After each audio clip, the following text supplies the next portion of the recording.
Lately, I've noticed a decline in my health. It's been a struggle supporting my mother-in-law through her health issues. Our family made the decision to temporarily move into her house, which marked the beginning of days filled with constant demands from my mother-in-law and brother-in-law. One day, while my husband was driving, a call came in from my mother-in-law on his cell phone. Due to poor signal, we put the call on speaker mode. Is she still alive? My mother-in-law's voice sounded weak. She's stubborn, isn't she? If I wasn't there, she might have been seriously injured or worse, my husband muttered, unaware that the call was on speaker mode. Their conversation took an alarming turn, revealing the sinister plan. Their deceitful intentions were exposed, and they were to face social penalties for their actions. My name is Wendy, and I live happily with my husband Tony and our beloved daughter Vicky. Vicky recently started kindergarten, and seeing her joy every day brings a smile to my face. Then one day, my husband received a call from my mother-in-law, Barbara. My health's been declining recently, she said weakly.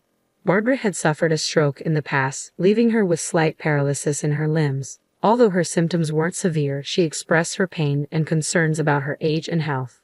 Barbara suggested that we all live at her place until her health stabilized. This proposition caught me off guard. I was aware that Tony's brother, Matt, lived with my mother-in-law, but Barbara expressed her discomfort with him being alone. Despite my strained relationship with Barbara, I agreed out of respect for my husband. Moving homes was a significant change, but fortunately our homes were far apart, and Vicky wouldn't need to change schools. Vicky herself seemed excited about the idea, which eased my worries. However, the reality of living with my in-laws proved to be more challenging than expected. The old house required extensive cleaning and upkeep, which fell mostly on my shoulders. While I worked tirelessly, my mother-in-law would distract Vicky with outings and reminisce about her favorite son's past achievements, leaving me feeling overwhelmed and frustrated. It was hard to reconcile her seemingly good health with her claims of poor health. I regarded my mother-in-law with suspicion, sensing an air of insincerity about her. Abruptly, she started coughing, as if startled, intensifying my skepticism. But enough about her. Let's shift focus. My brother-in-law was another headache altogether. Despite the tales I'd heard, Matt turned out to be a jobless bachelor, overly reliant on his parents. His behavior was akin to that of a petulant child, despite being in his 40s. Wendy, I'm hungry. Where's my lunch? Or Wendy, why didn't you wake me up? I miss my favorite show. I found myself catering to his whims. Even my daughter, Vicky, pitched in around the house. His entitled attitude grated on my nerves. I'm not your wife or your mother, I silently screamed, particularly unnerved by his habit of calling me Wendy darling. Emotionally and physically drained by these two individuals, my life became a constant struggle. Yet, one evening during a family gathering, while fetching a fan to improve ventilation, I encountered an unexpected intrusion. Wendy, my brother-in-law's voice startled me from behind. With a smug grin, he uttered something utterly appalling. Why would you leave boring Tony and start anew with me? Stunned disbelief gripped me as he leered lasciviously. Perhaps fueled by alcohol, his words were disgustingly crude. Brother-in-law, you're clearly too intoxicated. That's not amusing, I retorted, attempting to dismiss his advance. Yet he persisted, threatening to reveal a fabricated secret to Tony. In a bid to escape his advances, I tried to leave, but he forcibly grabbed my arm. Enough was enough. Stop it. Just stop, I managed, startled and disgusted by his audacity.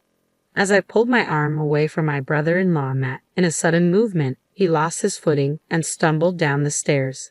His descent ended abruptly as he collided with the wall, emitting a groan upon impact. Hearing the commotion, Tony and other relatives rushed over to investigate. What's happening here? Tony inquired, concern evident in his voice. Oh, Matt just slipped, someone explained, pointing to the bump forming on the back of his head. As his mother fretted over him, other family members intervened to calm her down, guiding Matt to another room for first aid.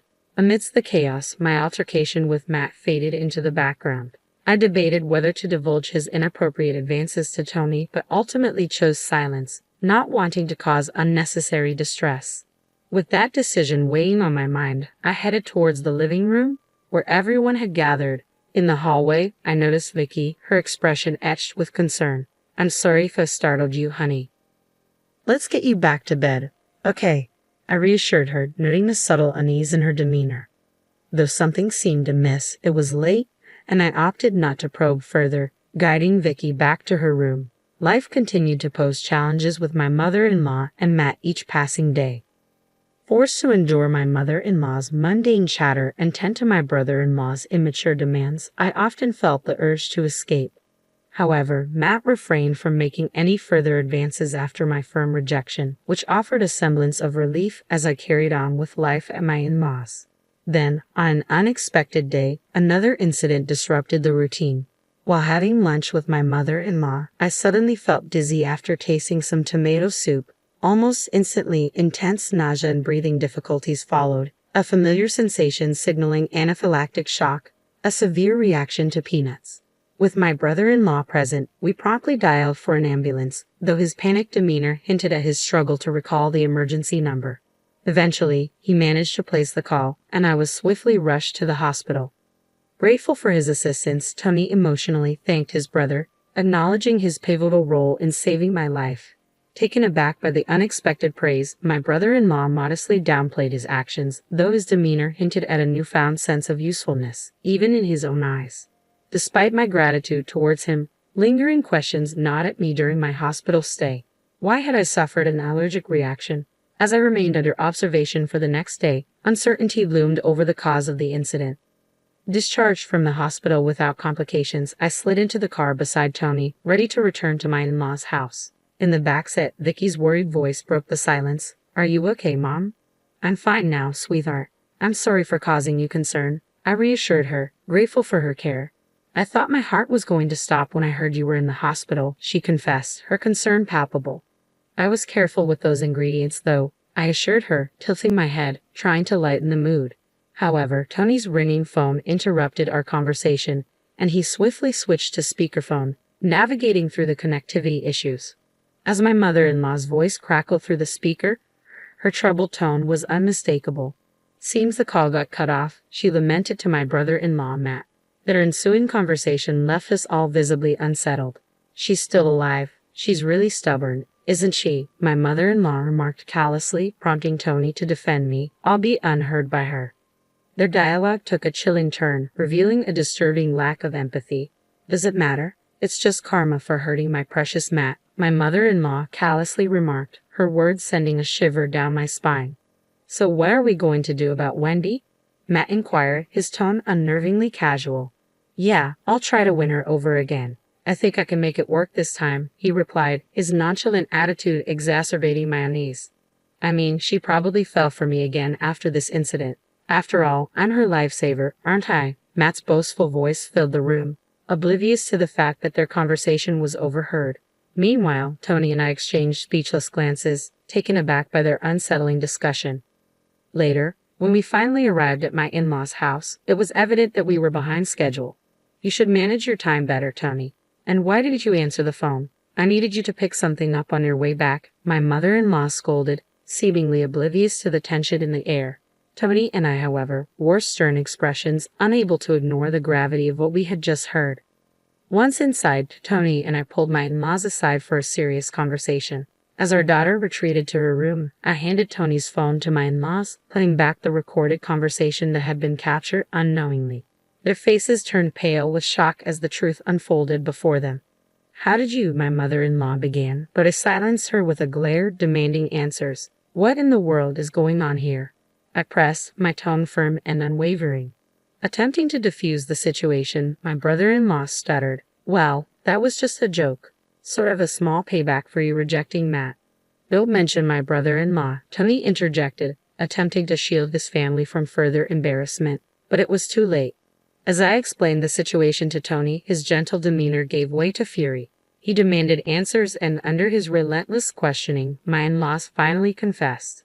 It turned out that my mother-in-law had orchestrated a plan to set me up with Matt, who seemed disturbingly willing to go along with it. Feigning illness, she had lured me to their house with the intention of turning me into her son's fiancé. The absurdity of their scheme chilled me to the bone. Their lack of empathy was astounding, driven by their misguided pity for Matt's single status. Their actions seemed beyond comprehension, almost inhuman. Their selfish scheme had backfired spectacularly, with Matt tumbling down the stairs in a pitiful manner. Recalling the event sent shivers down my spine, especially considering something my brother-in-law had said that lingered in my mind. What secret about me were you using as a threat? With a hesitant glance at my husband, he reluctantly confessed, revealing that it was about the 50 I had tucked away. They had wrongly assumed it was from secretive financial endeavors like stock trading or foreign exchange. In reality, it was earnings from my writing hobby, known and approved by my husband, who always emphasized the value of hard-earned money. It turned out my brother-in-law had stumbled upon my bank book during a visit and shared his discovery with my mother-in-law, sparking their ill-conceived plot. She, fueled by revenge for my rejection of Matt and his subsequent injury, conspired with him to sabotage my lunch with peanut patter, hoping to retrieve the money later. However, Matt's fear and guilt overwhelmed him when he saw the extent of my suffering, prompting him to call for help. Meanwhile, my mother-in-law had been futilely trying to extract the bank account passcode from Vicky, manipulating her with absurd tales about my supposed wrongdoing and threats of police involvement. On that day, the mystery behind Vicky's strange behavior towards me was unraveled. Confronting my mother-in-law, I couldn't fathom the shamelessness of her actions, manipulating her own grandchild and attempting to steal her younger brother's wife. I never imagined you were capable of such foolishness. Tony's voice rang with anger and disbelief, his fists clenched with rage. Matt, seemingly stung by the blow to his pride, shot back, "Don't get cheeky just because you're my younger brother. I'm way more handsome than you.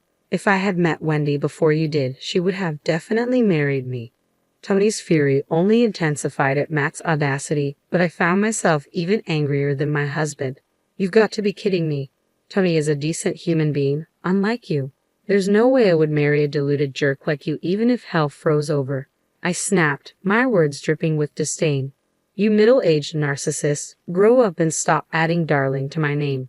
As I unleashed a barrage of insults, Matt visibly shrank under my scathing glare. Regaining my composure, I spoke in a calm but firm voice. "Your actions have crossed the line. I nearly died. I'll be filing a criminal complaint for assault. You'll pay for the damages."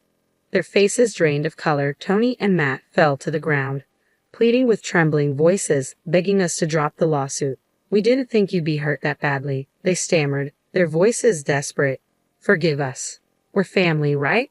As Tony and I exchanged glances, considering their pleas, Vicky entered the room, clearly unsettled by the commotion. My mother-in-law, attempting to deflect attention, forced a smile and ushered Vicky away, saying, "Come on, Vicky, we're a little busy right now. Let's go back to your room." At that moment, the gravity of the situation sunk in even deeper. I called out to my daughter, hoping for some clarity. "Did you happen to mention Mommy's peanut allergy to Grandma?" I asked gently. "Yes, she told me to tell her about you," my daughter replied hesitantly. "So I said that even one peanut would make it impossible for you to breathe, and you'd die." As I stroked my daughter's head, I cast a cold glare at the two of them. "There's no room for sympathy here. Accept your social sanctions quietly," I said firmly. Stunned, they fell silent, realizing the consequences of their actions. Later, we hired a lawyer and informally charged my mother and brother-in-law with assault. Though they didn't end up in prison due to it being a family dispute, they had to pay about 13 grand for my medical expenses and compensation. Without any savings to cover this, they were forced to sell their family home for cash. Now homeless, they made an audacious proposal to move in with us. "What kind of nonsense are you spouting?" I retorted, incredulous. "Talk in your sleep if you must." We heard later that they rented a room in a rundown apartment, living a tough life on the wages my brother-in-law earns from his part-time job. Meanwhile, we returned to our own home, breathing a sigh of relief. "I'm sorry for deciding to live together," I admitted, feeling guilty for the ordeal we had endured. "Don't worry about it. It's your seriousness that I like. That's why I married you," Tony reassured me, despite his dejection. Moved by his words, I continued, "You looked brave and cool when you punched Matt. Violence isn't good, though." Tony chuckled sheepishly, holding our daughter close. "That's right," he agreed. "How about we all go out for some fun next week, Vicky? Where do you want to go?" "The zoo?" Vicky exclaimed with excitement, her laughter filling the room. In that moment, I vowed to continue saving for my daughter's future, cherishing the happiness we had found together.